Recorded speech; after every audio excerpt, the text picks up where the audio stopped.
Okay, I think siguro pwede na tayo Oo, magsimula. it's now 8:08 na. Kasi kami, Okay. nagtapos kami 8:45 kanina. Okay, I think we can start now.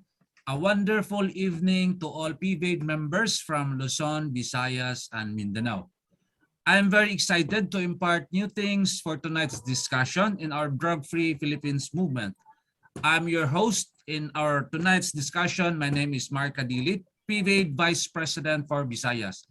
Before we start, I would like to acknowledge our partners. Please watch for a short video presentation.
Virus.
Won't you be my, won't you be my, won't you be my Valentine? Because I adore you, I'd give anything for you. You make me smile, smile, smile. And when I'm around you, things kinda get hazy. Because I am crazy, crazy for you. I cannot describe.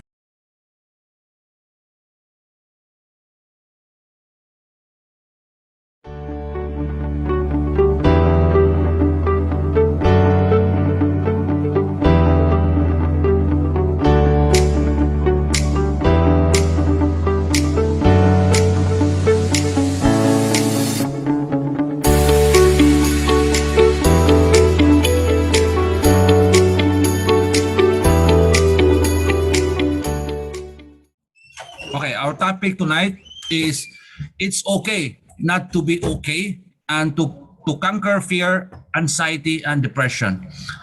Our guests and co-hosts are Ms. Kay Soriano-StaCruz and Mr. Mark Anthony Tantonco. Ms. Kay Soriano-StaCruz is a professor by profession, certified life and career coach, certified in cognitive behavior therapy, motivational speaker on the growth, mindset, and resilience. And now may I introduce you to Miss K. Soriano-StaCruz. Ma'am, would you please introduce yourself? Yes.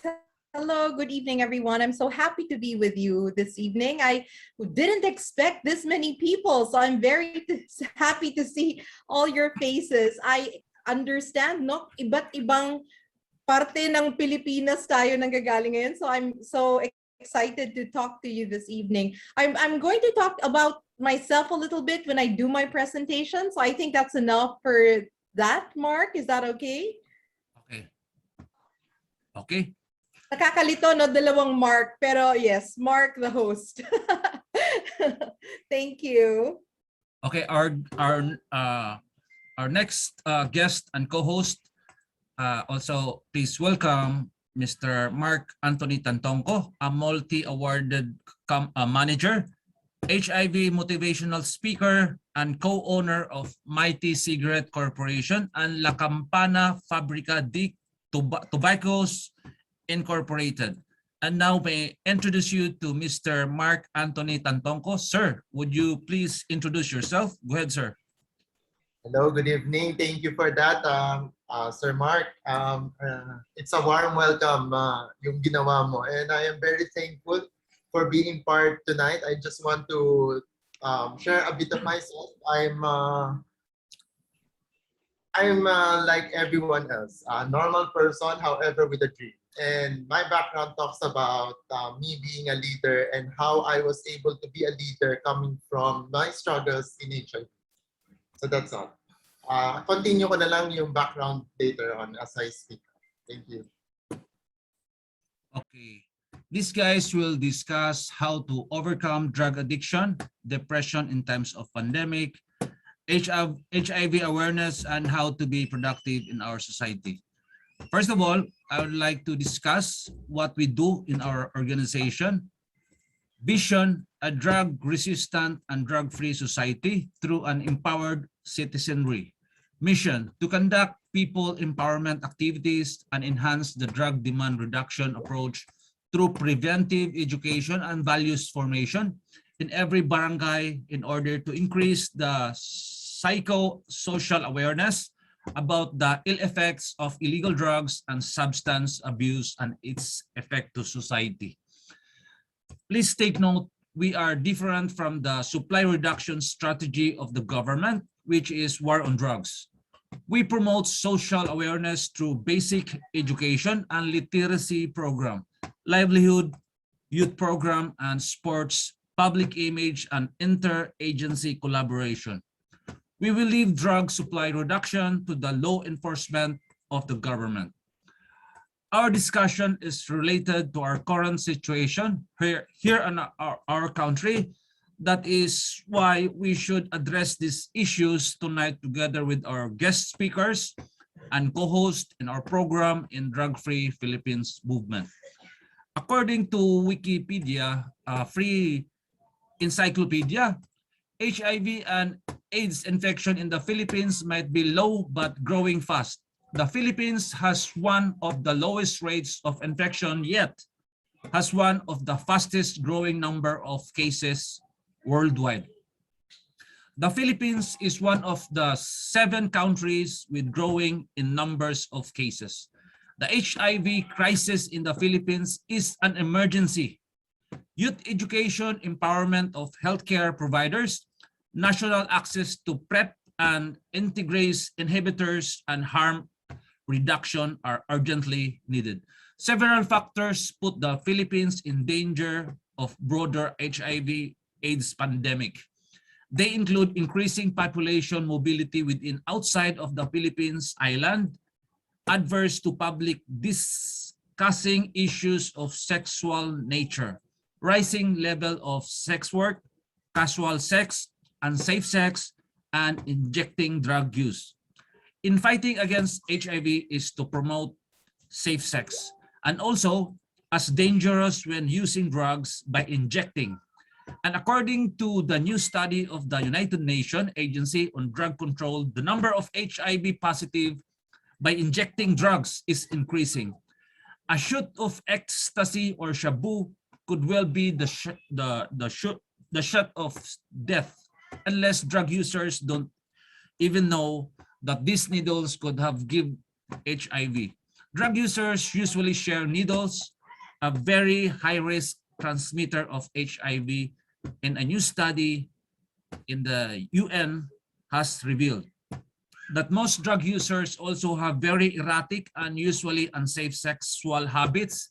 In fact, among women drug addicts, some even turn to the sex trade to fund their drug habit, while most drug addicts have more than one sexual partner and some don't ever use a condom with their partners. Many also admitted to using drugs just before or after sex. So many drug use study have exhibit both injection-related risk behavior as well as sexual behavior linked to HIV transmitted infection. May nagtatanong kung licensed or accredited ba yung mga speakers natin sa mga government agencies, or may mga karatula ba sila na professional speakers ho ba sila? Kumbaga, sometimes may mga nagtatanong talaga about sa mga speakers natin. Yung mga speakers natin kasi based on a true to life story at experience po nila sa totoong buhay. At it needs courage to tell the ordeal that they went through. But for the sake of the demand or the need to speak up bravely for the Filipino people and for the country, nothing will hold them back to share their life stories and give motivation and education to us here in our program, Drug Free Philippines Movement. Guys, this is the moment that we have been waiting for.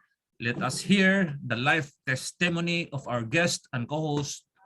May we first call on to Mr. Mark Anthony Tantonco. Sir, the floor is yours. Thank you very much. So good evening, everyone.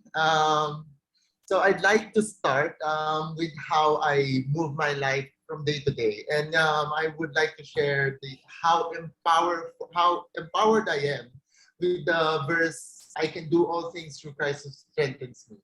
Philippians 4:13. Why?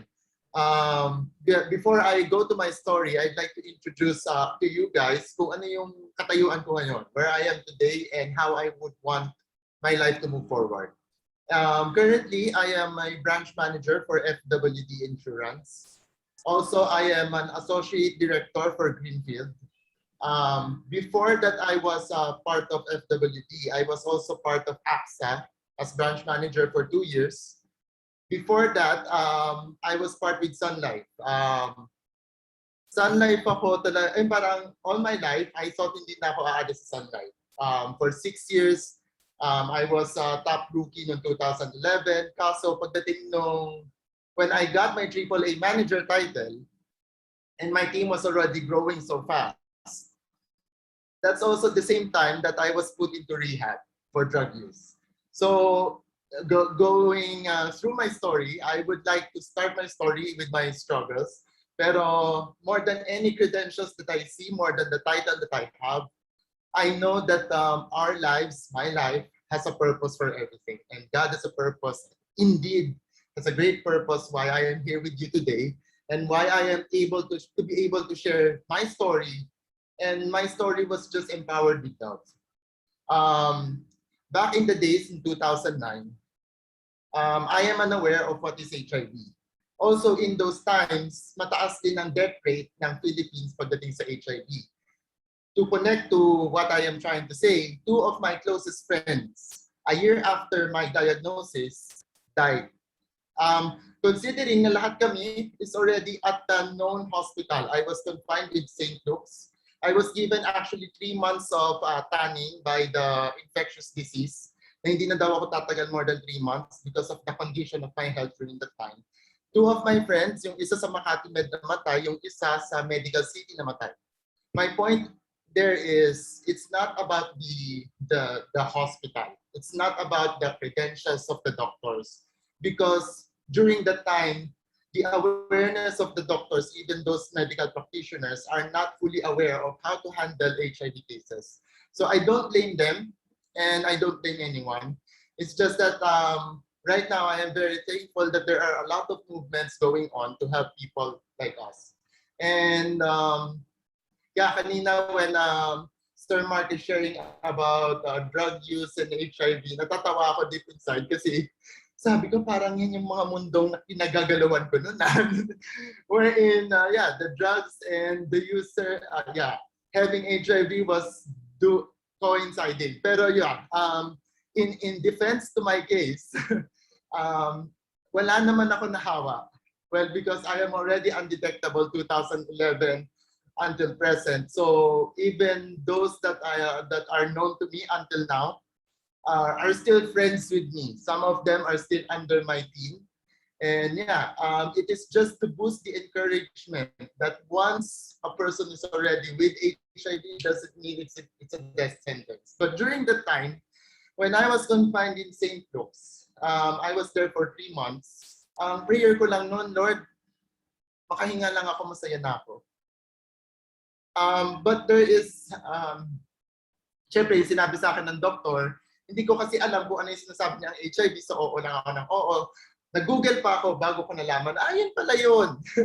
Pero during the time, of course, nag-rush lahat ng emotions na hindi ko alam kung ano yung nangyayari sa akin, what not. Kasi nga, the doctor back then was, yeah, just giving you info, pero hindi siya yung current HIV awareness na mga nasa clinics ngayon na binibigyan ka ng awareness, paano mo dapat maintindihan yung sitwasyon mo. Dahil nga infectious disease doctor lang siya, sinabi lang niya sa akin yung info. Tapos bahala ka na sa buhay mo. Pero yun nga, during the time when I was almost lost of hope, I am actually in a conservative Chinese family, meaning my dad, my mom, we as a family, we don't really talk much. Not unless we are going to talk about something that is fruitful. Pag hindi yan maganda, hindi yan na pag-uusapan. That's why the struggle for me in recovering with drug use took so long kasi nga I wasn't aware that I need to relate to someone to understand how to recover. So going back, during that time, what actually enabled me to stand was dahil nga hindi kami nag-uusap ng dad ko, pero during the time, it's the first year na nawala, sorry, na nawala sa utang yung family. Kasi nga parang all year round, parang my parents are borrowing money here and there just for us to finish our education. Pero during that year, natapos lahat yun. However, in the same year, nagkaroon naman ako ng sakit. Tapos 3 months na hindi pa ako maalis ng hospital. Sabi ko, Lord, wala na kaming utang pero parang ako pa magbibigay ng utang. Kasi nga, tumataas yung bill as I am extended there. So, but then again, inalaman ng parents ko about my case. My dad hugged me, whispered to my ears one message. And that message is, mawala na lahat ng meron tayo, gumaling ka lang. Sabi ko, Lord, if my Father on earth could love me this way, I'm sure that my life will not end today. Sabi ko, hindi pa ako natatapos pag-aral, hindi pa ako nakagraduate sa Mapua, wala pa ako napapatunayan, tapos pamapatay na ako. Sabi ko during that time, hindi ko alam if spirituality is true or how true really is it that there is nothing impossible.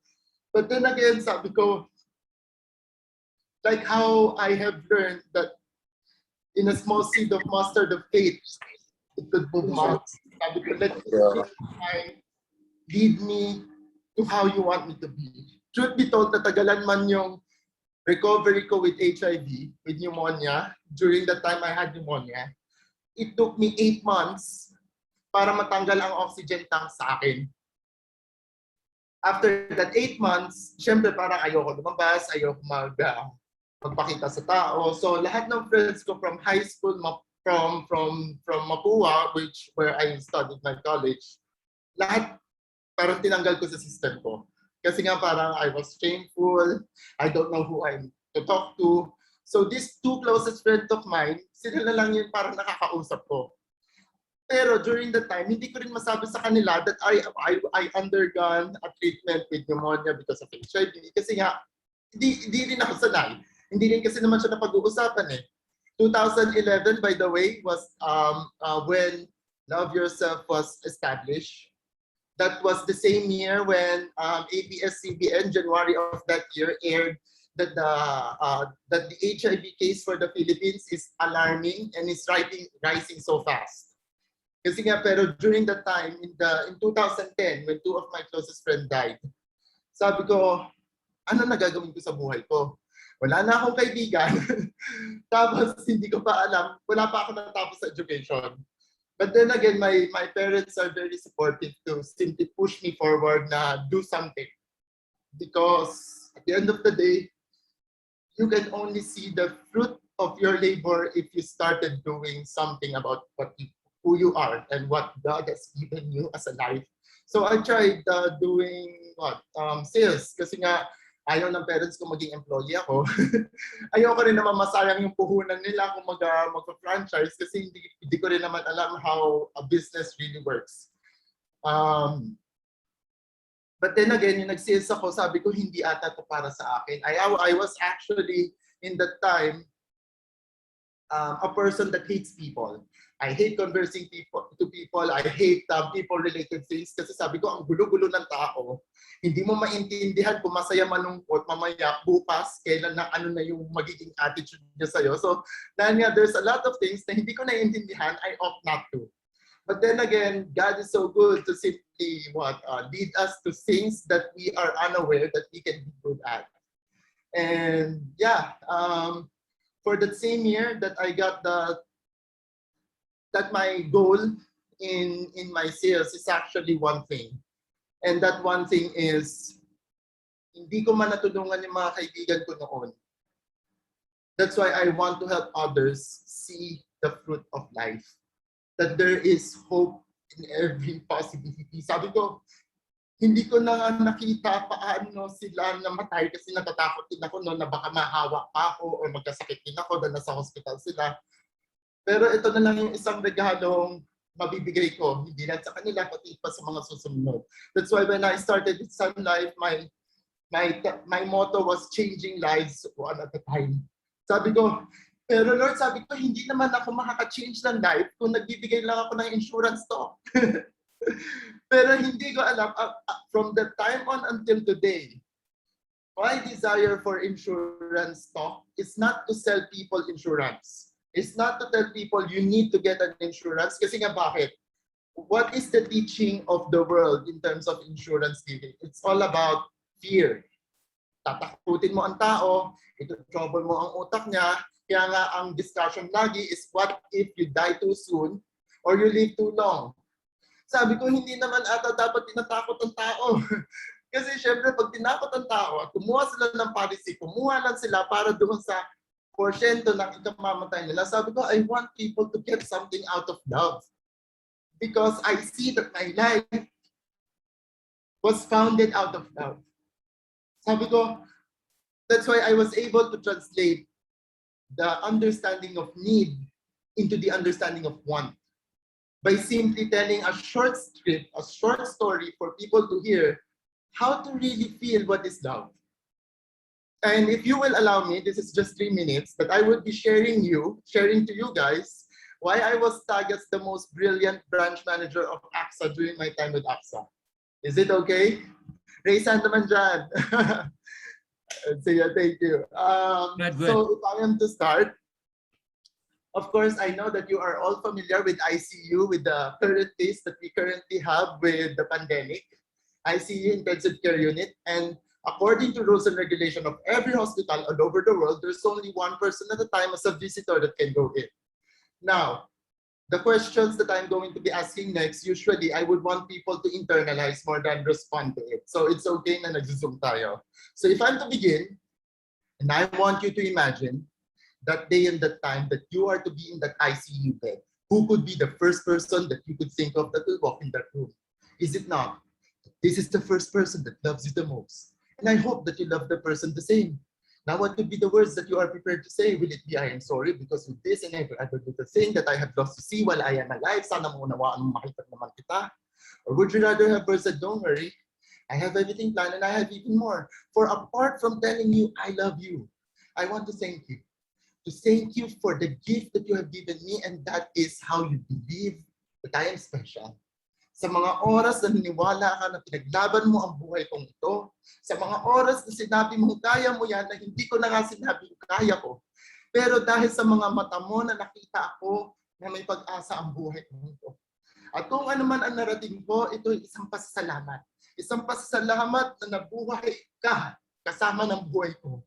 Dahil I couldn't really take my life any beautiful than how you have given it more meaning. And if I am to tell you how I have gotten the insurance at that moment in time, I write it for a purpose that on my mind, I want it to be a continuity of my dream to the person that I love, whom loved me in the same. And that dream simply is, as you are to be a channel of blessings, I want everyone to know that you were first a gift to me. And if I am to define life insurance, could have been a money for someone someday, for someone like you, there to give the understanding of love and was willing to put it in writing right away. That's why the communication of love for me today ay pinili ko sa mga oras na to, pinili kong mahalin ka ngayon at hindi ko na pinagbukas to. So that's all. Well, that is the script wherein I created in when I was in Sun Life, recovering from drugs, recovering from HIV, connecting every facet that I know, the struggles, the journey, and the desire to simply be connected with people out of love, not out of need. So, yeah, yun din kasi yung nakita ko with drugs. Sabi ko, it is some understanding for people, not only me, but those others, that is pleasurable because of the dopamine spike of whatever scientific term. Pero dahil nga pleasurable siya, there's the understanding of want. So sabi ko, in order to really overcome it, it's not to take away people that I know. It's not to take away the environment where I am in. Kasi it's like running away. Parang at the end of it, parang sasabihin ko lagi sa sarili ko na parang buhay ko yan eh. Sila yung nakasama ko eh. Para kung sinabing puyo sa mga taong kaibigan ko na. Pero sabi ko, meron sigurong mas magandang paraan. Sabi ko, if that is something that is wanted, I'm sure that I could have wanted more for something else. So right now, I am actually looking at things that actually develops the desire for how to find myself, to want myself even more. Like working out, like establishing career, like doing this kind of ministry or sharing to people that are already under the struggle. Kasi parang sabi ko, for me, if my life hasn't ended or if the journey is not yet beautiful, I'm sure that God has His own way of leading me there. Hindi pa kasi tapos ang buhay. Di ba? Parang a testimony is only shared when the journey has already its beginning and end. So, sabi ko, why would I share something parang anong gagawin ng isang tao pag hindi siya nandoon pa sa end? Yung parang magmumukmuk ba siya? Sasabi, parang will there be any condemnation? Well, I attest that there should not be, because how can we go to that end if our journey to that end is a struggle? I'm sure that, sabi ko nga, in every encounter that I have, it's a test of character. Sabi ko, kasi nga, syempre, parang being exposed to drugs also exposed my certain characteristics to be unstable. Pero yun na nga, because my heart is always to connect more than to correct, to complete more than to compete. That's why in that journey, I was able to find the value of the people that I'm with. Sabi ko, isa sa mga bagay na mali na ginawa ko in my struggles was to define something as wrong. Kasi sabi ko, when I am looking at something as wrong, lahat ng nakasama ko mali, lahat ng ginagawa ko mali, pati yung pagbibigay ng halaga dun sa nakasalamuha ko, naging mali. Yung tao, naging mali. So lahat ng gagawin niya para sa akin, naging mali. I will always be defensive in a way that I will not see the fruit of our togetherness, of our being, of the time that we have. And sabi ko, why not look at it as something that I have done, and something that also would not help me be better, but I should also see that this is something that I am in, that I could also help others who is of the same journey. Because hindi naman lahat ng tao are willing to see that they are on a struggle. Lahat ng mga tao usually comes first in denial, na hindi kaya ko to, na malalagpasan ko to, I am better than this, I am controlling this. Pero sila rin yung mga taong nakita ko na because of that personal denial, they were indecisive already in their life.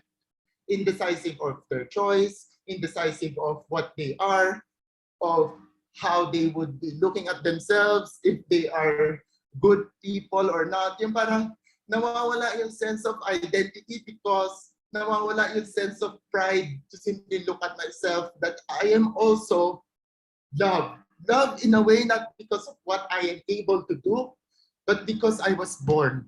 Sabi ko nga, the beauty of the message of love was simply given because of a life, and that life was given a name. And that's why sabi ko, I am very thankful that this opportunity came, not only for me, but also for others. Kasi nga parang, kung tutusin, di ba, parang temptations are everywhere. And whether or not that I say that I am in recovery right now, that I am not using today, that as you can see, I am very sober. Pero of course, I couldn't tell when and what time and what day will there be another event. But if there's one thing that I could share, and that is, sabi ko, Lord, totoo nga yung sinabi mo, I will never leave you nor forsake you. Because parang, kung titignan kong buhay ko, I was put into rehab 4 years ago.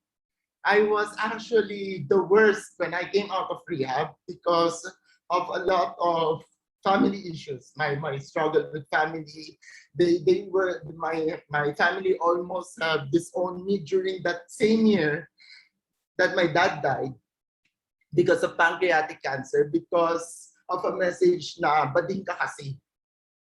Nagpatawag pa ng mga pastor sa bahay, nilagay ako sa gitna, inanil nila ako kung ano daw problema sa akin. Sabi ko, shit, hindi lang pala drugs. Pati pa yung pagkatao ko, mali. Parang sabi ko, natanggal na yung source of income. Parang tinatanggalan pa ako ng say-say bakit mabuhay. Pero sabi ko, Lord, sa journey na to, ikaw na lang kasama ko eh. Hindi ko na alam kung yung pamilya ko is for me or against me. Pero through time, God is so good. We healed this one as family. They began to understand me slowly. I was able to speak out to myself, to them, because yes, I was a leader to many, but how I speak today that you hear, this is something that they don't know of. Because for them, they see me as a person na sinayang ko kung ano meron ako. And ngayon, yung time na meron ako, I wasn't able to share it with them because they were always nitpicking kung ano yung mga mali ko. Kaya nga sabi ko, yung mga struggle ko sa buhay became a message not only for the people that I am with, but I wanted to be a message for everyone. That we could inspire each other for the possibilities, not for what they have done. Not for who they are, not for what they are today, but for what they are to become. Because yun din yung nagbibigay sa akin ng hope, ng faith, sa journey of the end. That this life doesn't talk about wealth. Kasi sabi ko, during the time that I was in Sun Life, I was earning 500 to 1 million a month. Ngayon, nasaan na lahat? Sabi ko, kung mababago ko yung principle of what is life, simply because by telling people, more than having something that is tangible, have you forgotten that we are someone valuable simply because we are children of God? So that's all. And thank you for listening.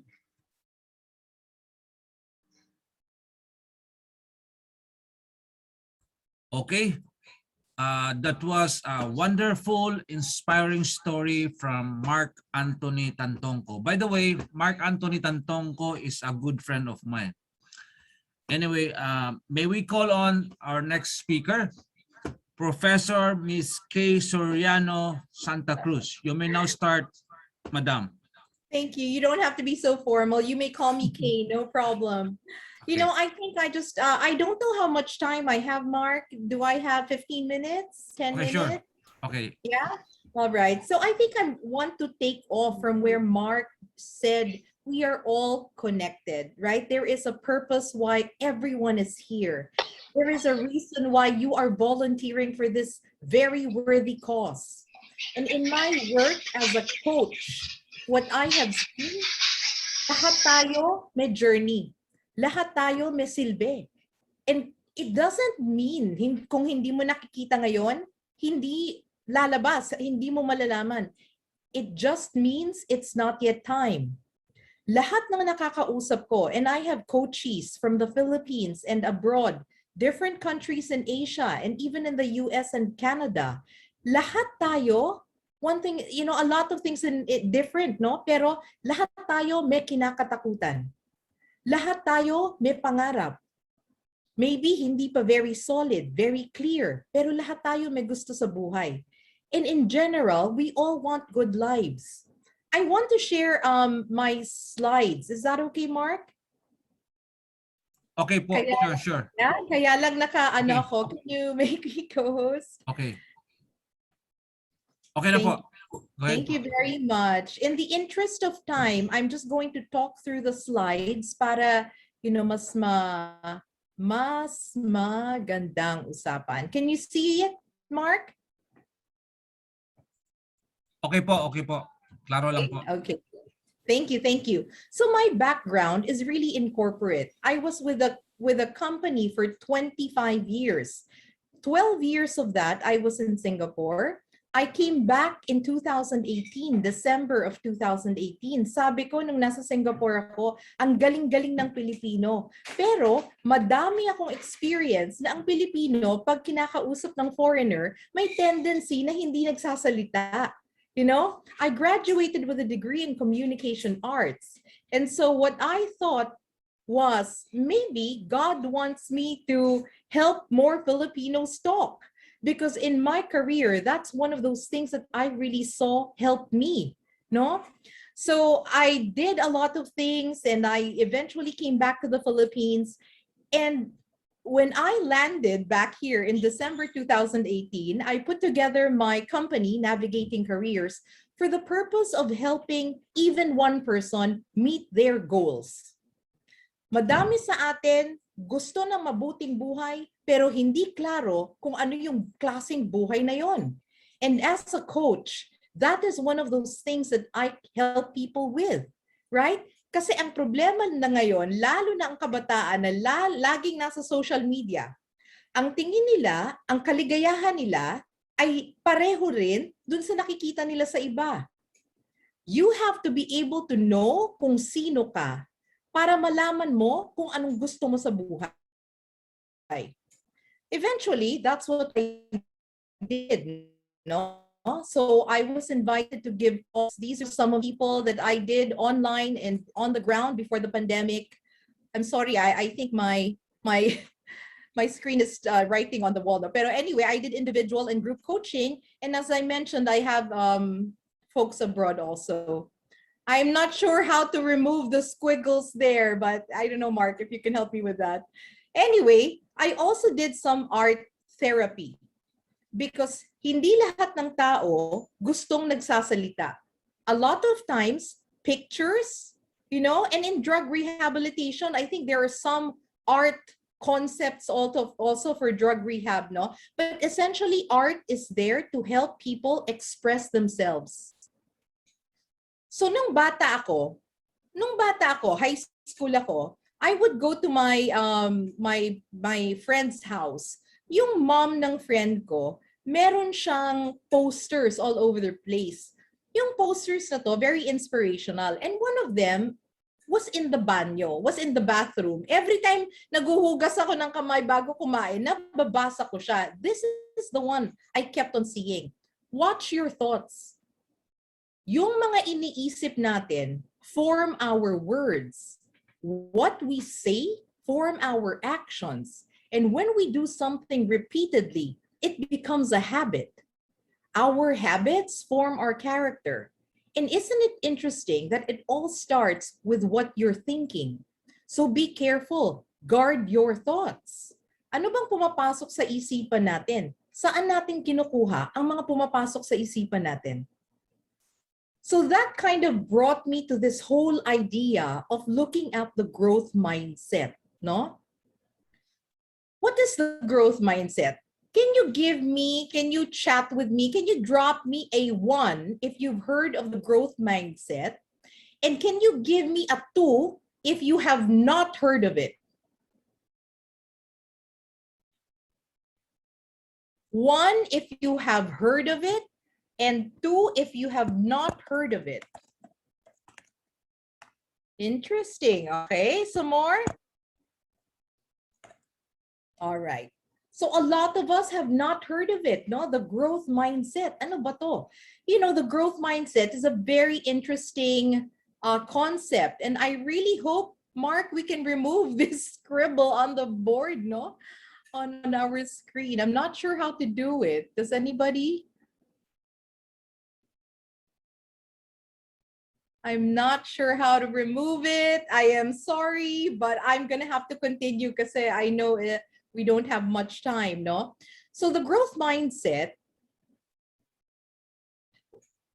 hold on a second, parang umaandaring slides.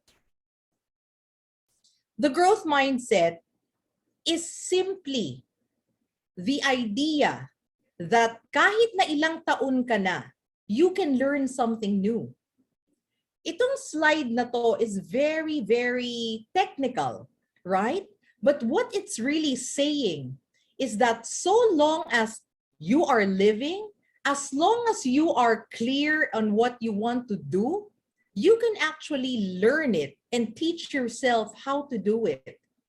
The growth mindset is based on neuroplasticity. Pasensya na, another technical term, but scientists have discovered that when we learn something new, there are new connections that happen in our brain. So, ano yung sinasabi nila? Pwede mo bang turuan yan? Ang tanda-tanda na? Ang sagot doon, pwede. Hindi madali, pero pwede. Let's move on, no? I have here a slide that has a few bullets. And on your own, wherever you are, look through them. How many of these can you relate to? Ilan ba dito ang tingin nyo kayo? Do you avoid challenges? Pag meron bang challenges, nag-give up na lang kayo ng basta. Pag meron bang tao na gustong magsabi ng feedback sa inyo, medyo hesitant ba kayo dahil feeling nyo, nako, accusatory yan or I will be offended? No? I know, Mickey, there is a pen icon. Click on, okay, then a menu will show up, then select the eraser icon. Mickey, thank you. There is a pen icon daw. Okay, click on it. And then a menu will show up, then select the eraser icon. Okay, is this the one, Mickey? Yay, Mickey saves the day. Thank you, Mickey. Good job. So anyway, right, going back to our slide, look through the choices. Ilan dito ang tingin nyo kayo? Look at this next slide. Okay, wait, Mickey. I have to remove the eraser na naman, no? All right. Okay, wait, mouse. Okay. All right. This next slide shows you a few more choices. Are you somebody who embraces challenges? Are you somebody who learns from feedback? And are you somebody who believes you can learn more if you work on it?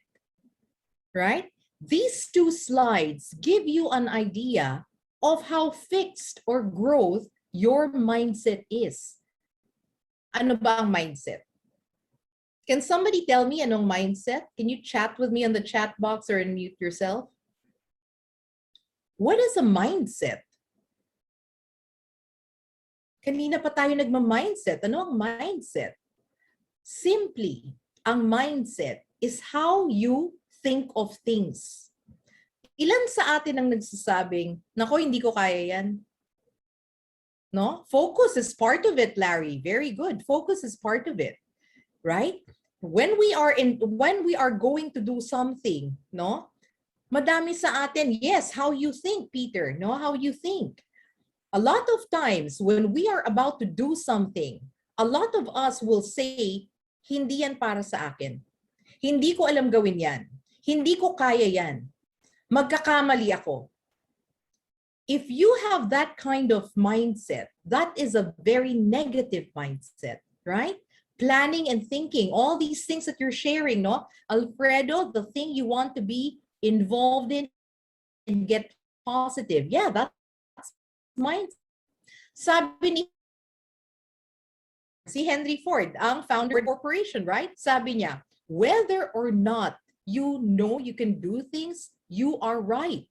Ibig sabihin, kung tingin mo kaya mo, kung tingin mo hindi mo kaya, tama ka. Right? That is mindset. Thank you for all the things that you're sharing with me now. That is mindset, no? A set of beliefs that shape you, Sarah. Very good. Sky says how you think, feel, and behave. Very good. So, alagaan nyo ang mindset nyo. Your mindset is your thoughts. Remember what I said earlier? Your thoughts determine your future. That is why it's so important to take care of your mindset. What is the proof that every one of us has the potential to learn something? Every one of us, every single one of us was a child one time. And when we were children, we didn't know how to walk, how to talk, how to feed ourselves, how to ride a bike, play an instrument, or swim. Sino sa atin ang nakainom ng tubig nung natututo tayong lumangoy? No? Meron pa siguro sa atin ako natakot dahil muntik malunod. Ilan sa atin ang nadapa nung naglalakad? No? Ilan sa atin ang nahulog, nasugatan, dumugo pa nung nagbabike tayo nung bata tayo? In every situation, did we stop? We didn't. Because we knew that if we conquered our fear, we would learn something that we would enjoy. And that was all because you wanted to do something, no? Your thought is the owner of the universe. Wow, Peter, that's very profound, no?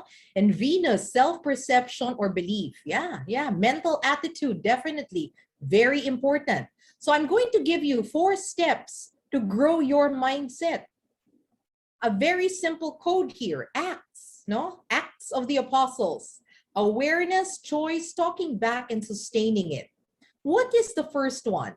The first one is about recognizing what we are thinking because it's so important. Ang dami sa atin, I might fail. Mapapahiya lang ako. Hindi ko kaya yan. Maybe wala akong talent, wala akong skills. Right? Wala pang sinusubukan. Yan na ang sinasabi. Anong mangyayari? Susubukan mo ba? Siyempre hindi. Setbacks might happen. Pwedeng mag-fail.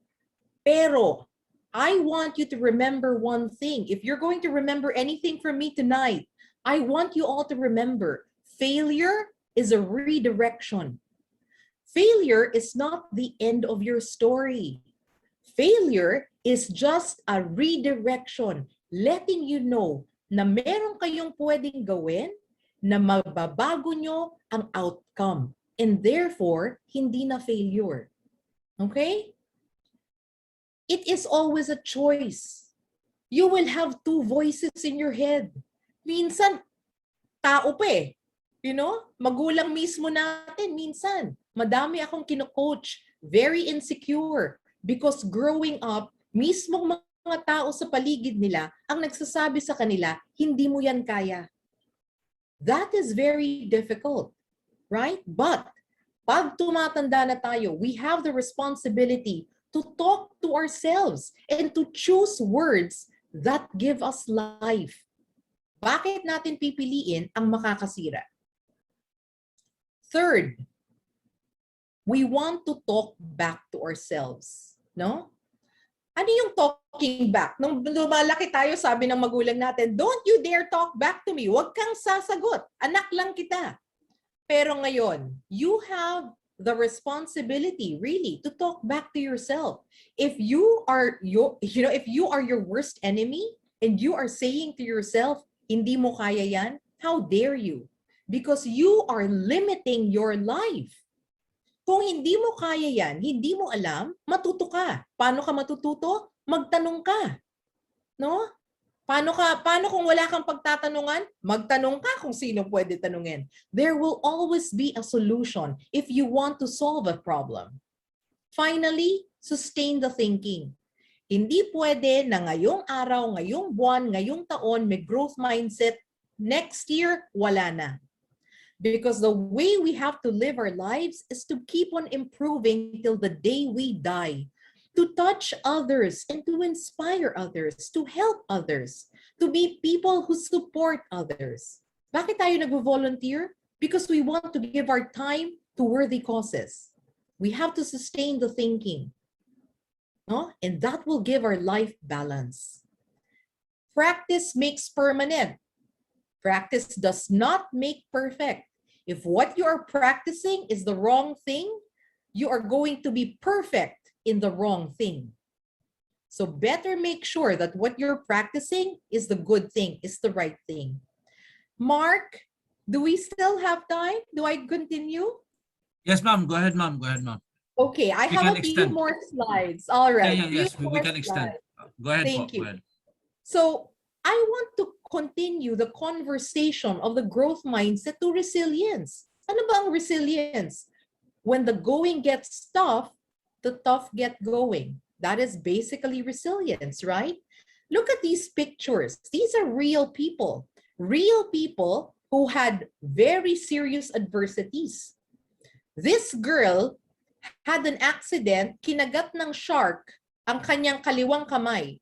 Professional siya na I think she was even vying for like a global spot, no, as a surfer. How can you balance on your surfboard with very high waves with one hand? It's very difficult, and yet she kept on going. Look at this guy. This guy was stranded in Alaska for a few weeks. Wala siyang kasama, naubos na yung pagkain niya. Did he give up? He wrote on the snow, SOS, for the chance that somebody would pass and see it. Nakita siya. Look at this girl. This girl has no hands. And yet, persevered. Nanalo siya ng handwriting competition. Alam niyo yung ginagawa niya?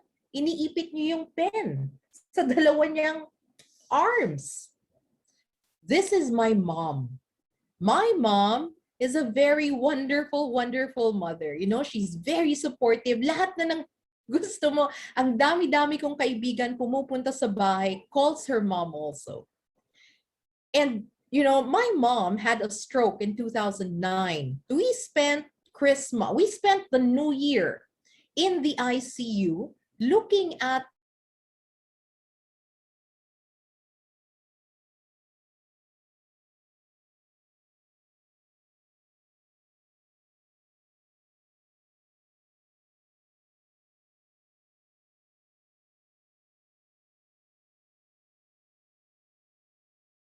that yung nangyari sa kanya was something that she could use to inspire others. And that is resilience. Resilience is remembering you are good enough, that everyone can be better. We have to stop comparing ourselves with others because we have our own journey. Atin yan. Individuality is being unique and special. Learning something new every day is our right, and we should enjoy that. I hope you're learning something new from me today. We want to initiate ideas and enjoy life itself. We want to nurture body as well as soul. When we are addicts, meron ako mga nako-coach na addicts, not just on drugs, you know, a lot of different addictions are out there. And a lot of times they forget to love themselves and to love what They have been given by God, right? So once we do that, we want to be able to care about others too. And finally, everyone, expect that some days just won't be great. We will always have pits and valleys, but we celebrate the days that we can enjoy, no? So finally, as I close and as I end, I want everyone to raise their hands. Raise your right hand nga. Everyone who is on camera, raise your right hand. Can you see it, Arlene? Good, Arlene. Good, Mark, no? Raise your hand. Marjorie, very good. Good. Okay. I want you to raise your right hand higher.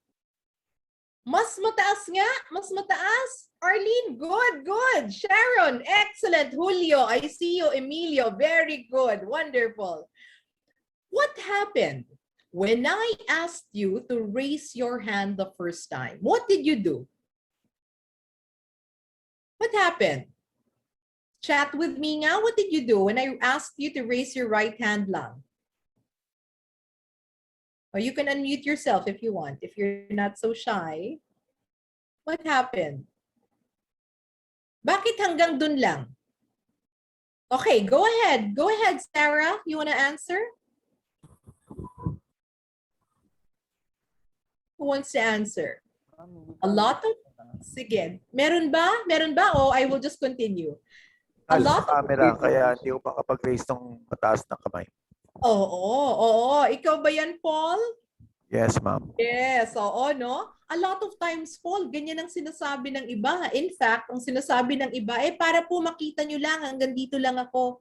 Some people say, komportable po ako, andito lang. You know, some people will say, ito lang, sabi nyo, raise lang ng hand. Di ito yung raise ng hand. No? Anong nangyari? Nung sinabi ko sa inyo, taasan nyo nga ang raise ng hand nyo, what did happen? What did you do? Tinaas nyo. And it took a little effort. It took effort for you to raise your right hand. What am I saying here? What I'm saying is, a lot of times, when we are asked to do something, we will always go with what is comfortable. No? We will always do what is very easy. But when something or someone asks you to do more, kaya nyo naman eh. Bakit hindi nyo ginagawa yung mas pa, unang beses pa lang? Think about that. The growth mindset is our process of approaching the world. When we have this, it opens us to a resilient attitude. Ibig sabihin, when we know that we can learn, nagpupursige tayo, sinusubukan natin ang kailangan. But it has to start with a thinking na kaya natin, na pwede tayong matuto. And that is why, for Christ's sake, no, we delight in weakness, in insults, in hardships, in persecutions, in difficulties. Lahat na. Because when we're weak, we're strong. God allowed us to go through the trials because there are lessons in everything we do. And it is only when we have God in our lives that we suddenly find rest. No? So in closing, I am so inspired by all of you who are very involved in this organization. And hopefully, something or a few things of what I have shared will help you in the volunteer work that you are all doing. Thank you so much for your time, for your participation, and for your attention this evening. Thank you, Mark. Okay, that was great. Very powerful words and encouraging stories from our guest and co-host. Okay, guys, we welcome you to any questions, everybody from the audience or from our participants, anyone? May mga questions ba kayo? Mark, this is Go ahead, not a Pastor. question but a commendation. Thank you, Kai. It's very good. Good evening po. I am here po hearing all these Ayan. great testimonies from Sir Mark. Very inspiring talk po. And Miss Kai, I learned a lot. I learned a lot. Ayan, ano, may attorney tayo, may pari tayo, may pastor tayo. We have also businessman, Mr. Paul Tolentino is the owner before of RCPI. Kung naalala nyo nung araw, yung RCPI is the owner of that company. Nandito siya ngayon, Mr. Paul Tolentino. Siya yata po yung sumagot kanina eh. Oh, yeah. That's Sir. Engineer Paul Tolentino. Actually, it was started by my grandfather. My grandfather was the one that contacted MacArthur Wow. during the famous I Shall Return. Nung sinabi ni MacArthur na I Shall Return, siya yung nag-Morse code kay MacArthur sa Australia. So, you know, I come from a family of heroes. So, Wow! Yes, Mira, Mark, definitely. kababayan mo pala si Andres national hero po Bonifacio. yung lolo ko, pati sa Andre ko. Aray ko po. Opo. Morse code pa nung panahon na yun. Totoo, Mark, is that part of the history? Your grandfather is the one who do the Morse code for the word I shall return? Oh, Yeah, that he was the one na nagsabi kay MacArthur to come back to the Philippines. oh. And that radio is displayed in the museum in Iloilo.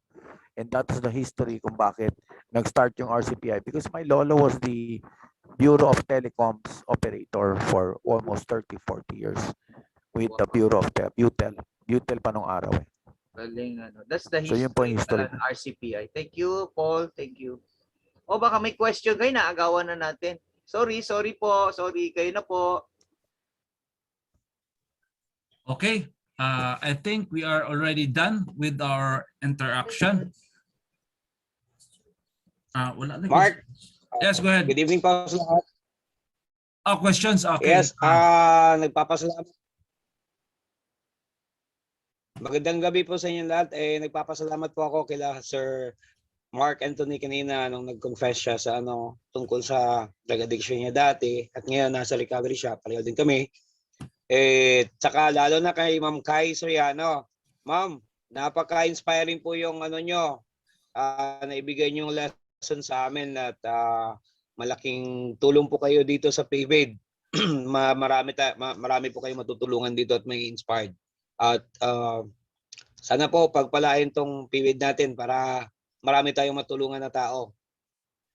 Kagaya ng mga drug victims na yan, sana matulungan natin at malinis yung bayan natin.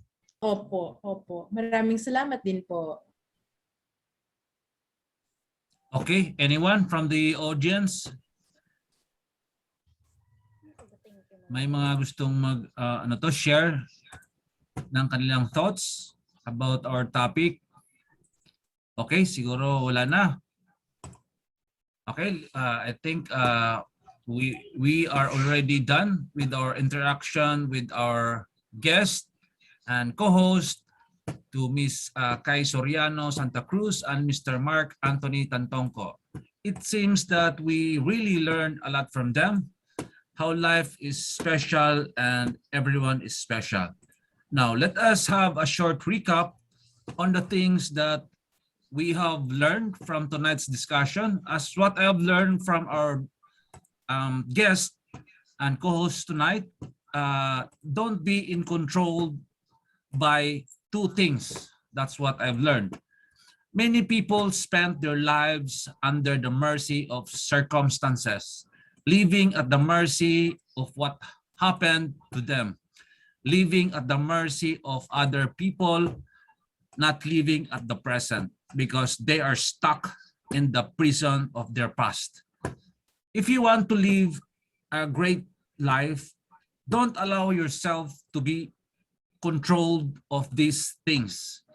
Okay, there are two things: your past and others people's opinions and judgment. Number one, do not allow your past controls your present of your future life.